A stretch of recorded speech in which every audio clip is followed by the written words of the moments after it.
పిల్లి పరిమాణంలో తన రూపాన్ని కుదించుకుని అలా ముందుకెళ్ళాడు. అందుకనే సూక్ష్మ రూప ధరిసి ఎహి దిఖావ, వికట రూప ధరి లంక జరావ, భీమ రూప ధరి అసుర సమారే, రామచంద్ర కే కాజ సవారే, రామ రామ జయ రాజా రామ్, రామ రామ జయ సీతారాం, శ్రీమదయోధ్యా పాలక రామ్, శేష తల్ప సుఖ నిద్రిత రామ్.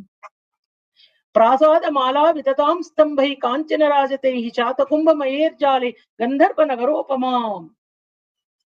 ఆయన లంకలోకి ప్రవేశించాడండి. జై శ్రీరామ్, జై శ్రీరామ్. అందరూ కూడా ఒకసారి జై శ్రీరామ్, జై శ్రీరామ్ అని స్మరించుకోండి. ఎందుకంటే దుర్భేద్యమైన లంకలోకి మన హనుమంతుల వారు రామదూత అతులిత బలధామ. హనుమంతుడు